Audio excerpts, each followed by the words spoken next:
So I think e-commerce is still in its early stage. So there's a lot to explore. So. Welcome to the Global from Asia podcast, where the daunting process of running an international business is broken down into straight-up, actionable advice. And now, your host, Michael Michelini. Today's podcast is brought to you by Aurelia Pay. I use them personally for sending money to my Chinese suppliers from Hong Kong. It's a cross-border payment solution between China, Hong Kong, and Southeast Asia. So when I need to make a payment to a Chinese supplier, I just hop online to place the remittance, pay to the Aurelia Pay's Hong Kong-based bank account, and Aurelia Pay will settle RMB within the same business day. So check them out online at www.aureliapay.com, AURELIAPAY.com, or check them out linked in our show notes. Episode 213 of Global from Asia. Hello from Florida, America. It's been over a couple of years since I've been here, and it's great to be here and got my Chinese family and my American family all together. But there is some unfortunate news that my wife, we had to leave her at the Hong Kong airport. It was a really hard decision to make, but she has a 10-year visa. But we didn't know in 2016 or so they made some new policy in the U.S. Customs that every 2 years, even on a 10-year visa, you got to get some kind of reactivation. And while she did that, what happened was, no, she didn't do that. We tried to do that in the airport. We realized her passport's expiring in less than 6 months, so it's not possible to do without getting a new passport. So obviously we can't get a new passport when we're at the airport checking in. So it was emotional and crazy. It makes me more angry about this whole immigration, and I've vented some of these previous podcasts. I think you understand, but it just seems so stupid to me that people are bound by the passports that they have and things. But so I'm here in America with my kids and her sister and my parents, and I'm sneaking in right now this intro so that I get it to you guys. But I will keep you guys updated. Of course, there's a workshop, China Business Workshop, day and a half full intensive thing here in Miami right away, ChinaBusinessWorkshop.com if you want to check that out, /Florida. But let's get into the show. So this is a great one. We have Patrick Zhang. He is a top Amazon seller, Chinese descent, and he's got amazing technical background. He's a PhD, computer science at University of Massachusetts in America. He's gone to amazing work experiences at Microsoft and Amazon. And in 2013, he came back to China to start this e-commerce company called Star Merch. And now it has sales monthly of over 10 million US dollars. And he just got funding in 2016 of 45 million RMB. So he's got a ton of experience, and he shares some insights. He's also a presenter at our Cross-Border Matchmaker this past October, and it's a pleasure to know him and to have my acquaintance with him. And we also did this in video format. Actually, the video format came out already, but I know a lot of people prefer audio like me. So, of course, you can watch the Talking Head interview. We'll link that up on the show notes with also the transcription. But this is our audio version. So we're going to, of course, try our best to do audio versions and video and text and all those different ways of leveraging content. Thanks again for listening, and let's take it away with Patrick Zhang, founder and CEO of Star Merch, top Chinese e-commerce seller on Amazon FBA, 10 million US plus a month of sales. All right, thank everyone for tuning in to a Global from Asia cross-border e-commerce series. We're again doing amazing interviews. We have Patrick, founder of StarMex. Yep. It's a top seller in Amazon right here in Shenzhen. So thanks for coming on, Patrick. Oh, sure. My pleasure. Great. So for those that aren't familiar, can you introduce a little bit about the company and yourself? Yeah, actually, StarMex was founded about 6 years ago. It was 2011.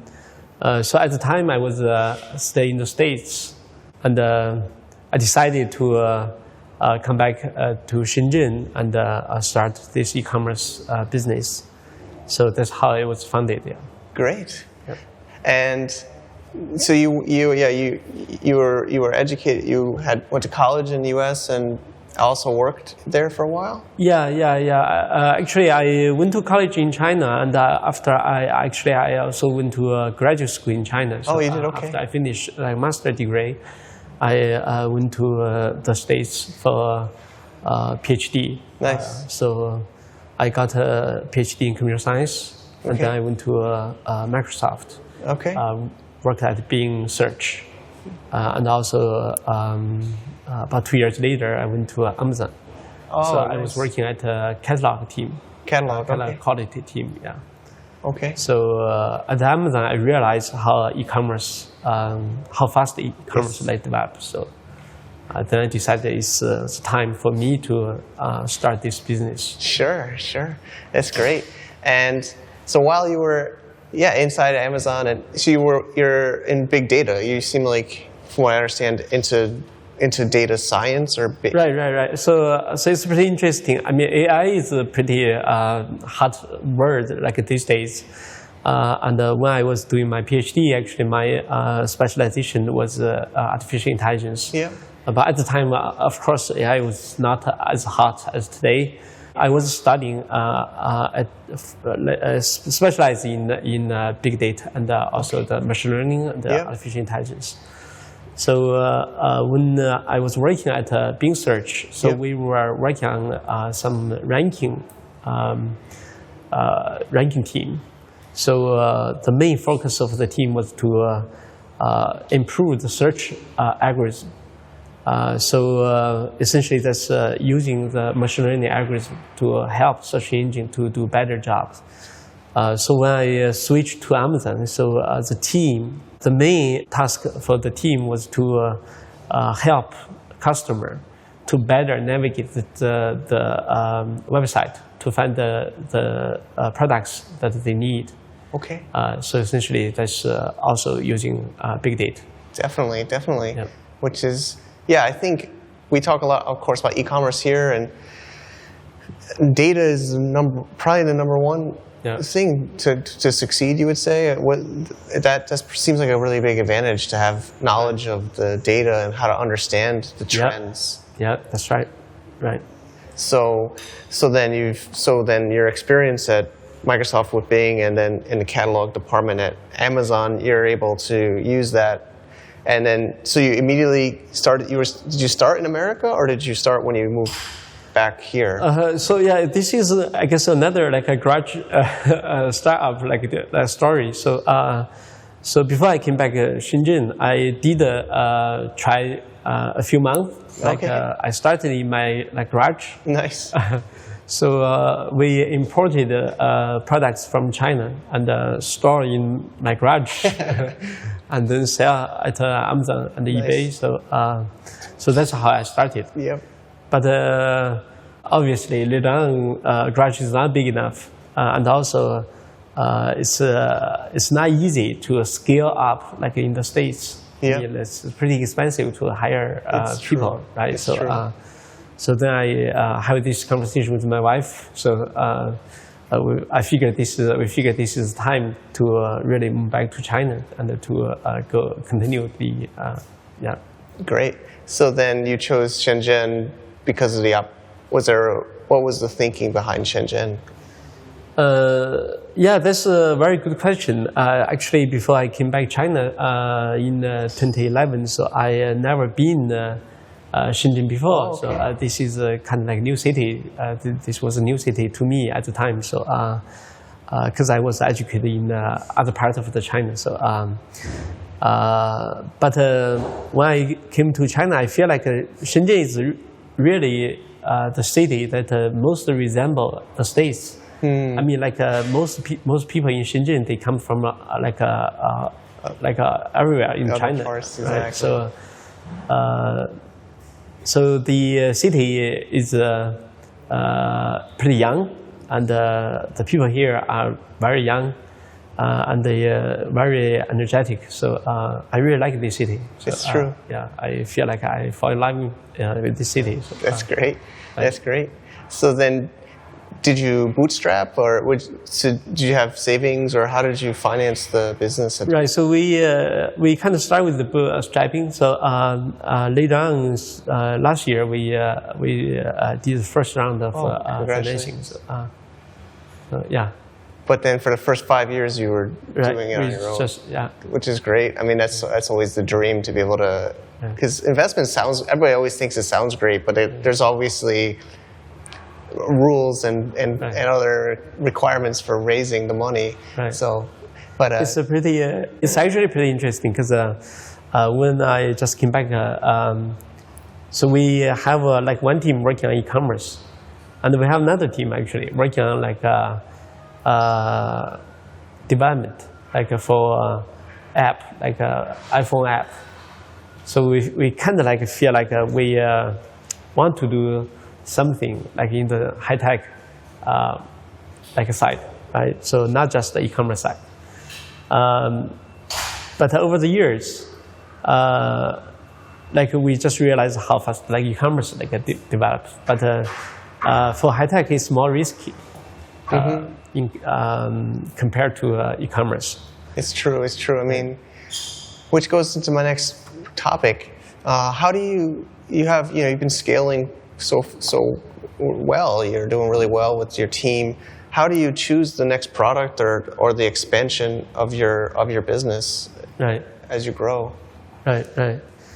So it's not always easy. I mean, for like most e-commerce, I guess, companies. So catalog expansion is always difficult. So for us, so we first we rely on like the information we get from the data, and also, of course, we also need a domain expert. So it's kind of like the combination of the both. Agreed. So it's well, there's of course categories, so you can probably expand in the category, but to go to a new category, you'd need a domain expert. Right. That makes sense. So essentially, how it works at Startmerx is we pull the information from like all kind of different websites, and we do analyzing everything, and then we put the information together so that the product team, so they can take a better look at like what's the trend of the this category, and what's the reviews, like the bad reviews and the good reviews about these categories, these products. So they have a better understanding about this category and the products. So otherwise, it's pretty easy to make mistakes. True. Sometimes expensive mistakes. I understand for sure. Switching over to like personal or for fun, I know you work really hard, but when you're not studying data or working what do I do, right? Do you have hobbies or? Right. I'm a really boring person, so I do. I mean, I just don't have. I just feel like I don't have much time, like other than work and travel like back and forth between like Seattle and Shenzhen. Okay. Yeah, do some exercising, like running a little bit. Okay. So that's pretty much it. All right. How often are you going back and forth with Seattle? So I typically like in a couple of months. Okay. Yeah, that is quite a bit. Yeah. For. Because my family stays in Seattle. Oh, I see. Now makes sense. Yeah. I haven't been back to the States in over 2 years. Wow. Yeah. I have to get back. I have family too. Actually, when I just came back to China, I read a lot about you. Oh, really? Yeah, so I was always curious about you, yeah. Oh, wow, okay. I'm excited to hear that. So I blog a lot. It's pretty, yeah. Okay. It's a legend. Oh, I just talk too much online. Well, so what's the future? You raised funding last year or this year, was it? Yeah. And what's the vision or the path? Yeah, so it's amazing how this industry has evolved in the last few years. So I still remember when I just came back. So everybody was doing their own like websites. Yeah. So Light in the boxes, DHGs. That's right. That's yeah, right. I remember Right? So and these days, like people talk about about the product development. So how you should like develop new products, right? So how you use. So I think e-commerce is still in its early stage.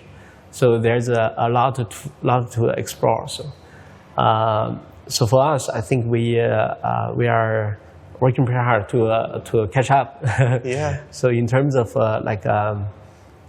product development and also I would say retail management. So I think e-commerce is essentially also a retail business. So it's very important to manage inventory, supply chain, everything. So I think it's a challenge. It is true. I'm always, that's my weakness, is the logistics or operations side. Oh yeah. It's true. E-commerce is really the bridge of the internet, online marketing and physical. Right. Yeah. Right. Or e-business, e-commerce. But yeah, it's amazing. And some other questions I've been just thinking of is your team. You have how many staff now? So we have around 500 people. Yeah, that's amazing. Yeah. Right. And then that must be challenging. Oh, it is. So I also learn along the way. So because I was trained as an engineer by training, so a lot of management skills I have to learn. Yeah. Amazing. So it's all. I always remember. I guess everywhere, but especially China, they say KPI. Yeah. Oh yeah. That's the number one buzzword I hear in Chinese management is KPI. Right. But it's good to have the numbers, and then. But I think one of the challenges I think in Shenzhen which is a strength and a challenge, is the youth, the young people are. I don't want to sound bad, but are entrepreneurial, so they want to do their own business. They come from other provinces, or foreigners come here. They come here to make money. Right. Yeah, they have a dream. I think that's a good thing. It's true. Right? It's good. So that's why I'm trying to say it's good, but it's hard for the company to manage. Right. So you just have to accept the reality, I guess. Mm-hmm. So and then try to make the best out of this reality. So it's good to have for them to have dreams, so that they work hard, and also in this process. So for the company, we also learn a lot from their experience. True. So I think it's also an asset for the company as well. So, okay. So we do have two parts. So we have one location in Shenzhen. We also have we actually have a few locations. So we have another location in northern China. So it's amazing how different the culture, the subculture, the two locations have. So in Shenzhen, like you just mentioned, so people come here to work hard, to make money, they have dreams. So in northern China, the pace is slower, but people don't move around that much. It's true. So I think it's important for business to, I guess, to design the layout of the company, so that the structure of the company to better, I guess, just take advantage of the different subcultures. That is true. Even I haven't had an operations in Guangzhou, but some of my friends say Guangzhou is less turnover because they're local, so you can hire local. Or when Shenzhen is a young city, everybody's immigrants, so they're not really. They go hometown for the New Year. They don't really plan to live here long term. Right. So a lot of people say even Dongguan, there's local people there. If you hire locals, they're more likely to stay long term for the career. Right. But this has been very cool, and so then continuing to grow. Right. The plan is growing more product, growing catalog, improving logistics. Actually, there's news Amazon is, I think, going to be doing their own logistics now. Yeah. And so how do you do your logistics? Or Logistic part, it's I would say we are not that different from other counterparts. So so we are more or less the same. So we use like air freight. We use ocean freight. Yep. We also have those post. Small package. Yeah. Oh yeah, like Hong Kong Post. That's right. Yeah. We still have a lot of them. Yeah, they stuff like 1 million into one pack exactly. and send it over. No tracking number. Yeah. So yeah, we still have a lot of that. So but in terms of logistics, we don't think we are that much different. Okay. Right. It's great. And then the other question is financing or inventory management. It must be hard with all the inventory and the financing. I think maybe it's local. I think Chinese might have a better advantage to bargain with the factory or supplier terms, or do you have any strategies about financing or bargaining with suppliers? Right. So that's a good question. So for us, we typically have like 1 to 3 month like terms from suppliers, but that really depends on categories, depends on like how much you buy from them. So they do typically the terms like depend on the how much you procure from them. Yeah. So that's for terms. We have a specialized team. They do all the bargaining. So they do nothing but the bargaining. So because that's very important to control your cost, right? So, it's totally true. Right. So for inventory, I would say inventory cost control is the most. I would say the most important and difficult part. This is so hard. It's very hard. I'm actually starting to do a little bit of e-commerce again, but I always had headaches with inventory. Yeah, it's a nightmare. Because you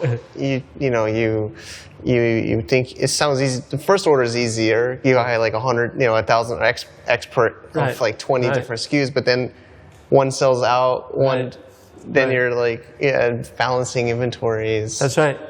Especially when you have like thousands of SKUs, right? So, we don't have optimal like solution. We don't even have like suboptimal solution. We are still working on that.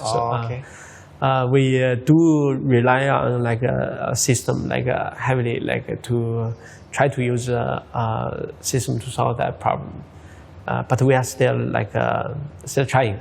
I understand. It's always improvements in its life and its business. So what kind of people would you like to meet? Our companies, or other suppliers on the show, or people.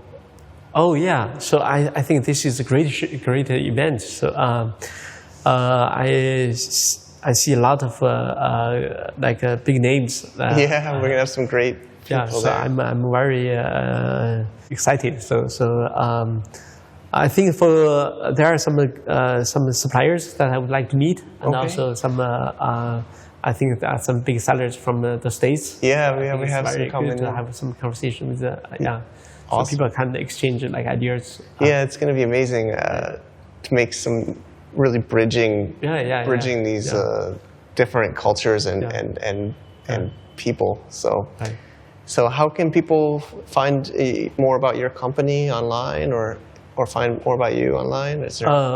Right. So I do have a personal like Facebook and LinkedIn page. So but I kind of like don't use them like that frequently. So the company, we do have a website. Sure. Starbucks.com. Okay, Starbucks.com. Yeah. Got it. Right. All right. Thank you so much, Patrick. Oh, thank you. Thank you, Mike. It's a pleasure. Yeah. Thanks so much. Yeah. Thanks, Patrick. And it's great to have gotten to meet you more. And I was actually a little bit shocked that he's found some of my blogs and other things when he's searching online and business in China. And for so many years ago when he was moving back in 2013. But it's true, I've been blogging and sharing my brain as much as I can for 10 plus years. So It is a lot of content people can search and find. Well, I got to get back with family stuff. They got breakfast ready and the kids are screaming in the background. But I love what I do. I love sharing with you guys. Also, ways to support us is our cross-border summit. We have April 20th and 21st, 2018, where we're going to have great speakers and business owners there. And just keep on rocking, everybody. We got our email list where we send special offers. We did actually a special offer just a couple weeks ago. We got some great new people taking advantage of that.